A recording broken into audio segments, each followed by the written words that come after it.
Hello and welcome. My name is Matthew here with Crescent Vale. We're doing a self-graded card review of a 1998-1999 Upper Deck Game Action Michael Jordan card. The serial number on this one is 230, and we are just going to dive into it. Well, as we do that, we're going to do a disclaimer that the grades that I essentially give during this video and the self-grade is basically my best assessment. It is not guaranteed to cross over at other grading companies at this score. The monetary value of the card is not guaranteed to increase or decrease with the grade. It's essentially my best assessment. And my best assessments use Grok AI, so artificial intelligence. It uses a lot of cross-referencing on other cards that I do manually. And just with Grok real quick, Grok points out when you read it, if you do, that these two spots here, it kind of brings down the surface grade, but what it doesn't do is cross-reference other cards with a similar surface that if you do look at this card in other copies, you will see those essential, you call it discolorations, but it's really part of the card. It's just how the card's made. Feel free to cross-reference your own cards. Please do. So in addition to that, I have a copy that is a different numbered card, a different photograph, a different card itself, but it's a CGC 9. So we have this to go off of to be able to determine what kind of grade we should go with this.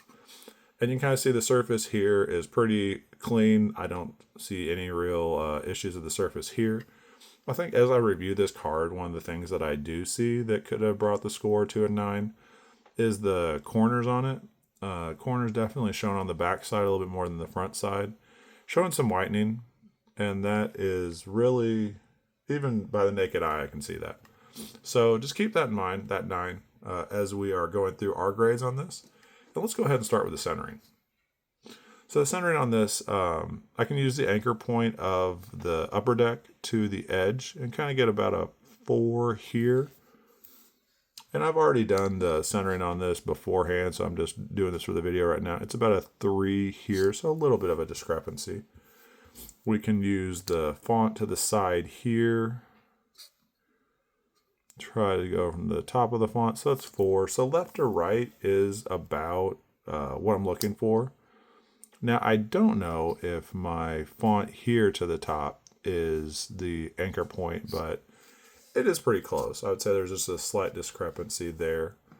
So we can kind of also use this logo, Upper Deck logo here and below as an anchor point. And that we get 1, 2, about 3 going to the right. Let's go ahead and check logo to the bottom of the card. And that is 1, 2, 3, 4. So again, just a slight discrepancy on the, I mean, like in a perfect world, it'd probably have all same centering. 4. So left or right is about right on. And what I can't really tell is if I should use the anchor point at the top of the box with the G24, or if I should start at the lettering of G24. But I will say there's some slight discrepancies in the centering, so we gave that a 9. Centering, 9.5. Okay, I gave it a 9.5 for the centering because I honestly do feel like it is a well-centered card. And the question is it, is it better centering than this? And it's honestly pretty similar. I don't get to have the option of seeing subgrades on this, but a 9.5 is where I'm arriving on this. Feel free to disagree. Feel free to, if you do like the, if you do have a subgrade that is different, you can comment in the YouTube video. But essentially, what we just want to do is get a score that's ideal. And the 2 spots I was talking about that Grok doesn't really always notice or be able to cross-reference are those 2 there. So we're taking a look at the surface now. And, there is what I would say just slight imperfections on the surface. I saw the back of the card. There were some indentations. And it's kind of see there near the logo. So, yeah, those are, I would put like minor imperfections on the card, but really in the minor category. And I'm thinking with the centering 9, I think the Surface of the card, or I'm sorry, centering 9.5, and surface of the card a 9. And then we'll take a look at the edges and the corners, and we will see if they are a little bit sharper. I think this top left is the one with the most wear. So you can kind of see a little bit on the front side of the card that it is showing a bit of wear, some whitening. This corner a little bit sharper. So if I had to like just do corner by corner, the first one's about an 8.5. This corner here could be in the 9 category. So they're pretty sharp, the corners overall. And again, subjectivity, everybody has their own view of corners. I've seen PSA give 10s for corners like this. So, and not just hitting on PSA, BGS. I've seen all the major companies differentiate on their corners and give gem mints to when I don't really always feel like the corners are gem mint. But since that top left corner is showed a little bit light wear, but the other 3 corners were sharper than the 9, I'm going to arrive at the corners at a 9.5. So currently we have centering 9.5. We have the surface at a 9. And now we're going to take a look at edges. And we'll arrive at either a 9 or a 9.5, basically on the edges. And you can see a little bit of differential right there on that left edge.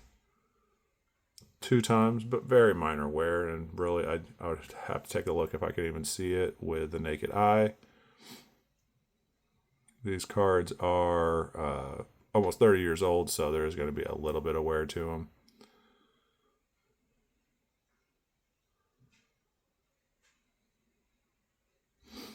So we have 1 9, we have 2 9.5s, and the question is, if we give the edges a 9, does then the card's overall condition reach a 9 or a 9.5?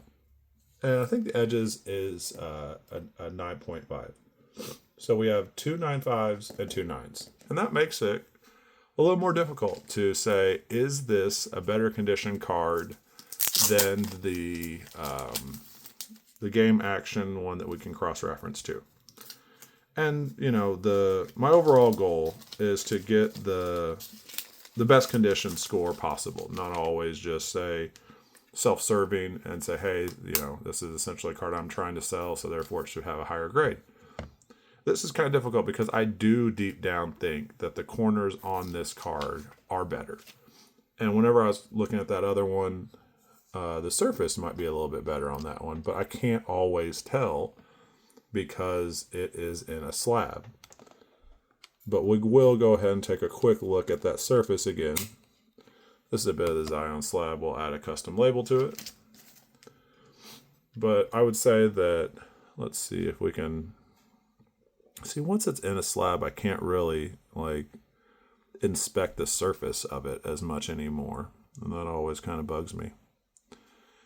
I am seeing some slight indentations, and it could be the slab, but it also could be the card. So that's one reason why we do these reviews, is before it hits the slab, you're able to get a full video of the condition of the card. So I am kind of seeing some similar, and it could be the slab, but I'm pretty sure it's probably similar indentations on the back of the card that I saw.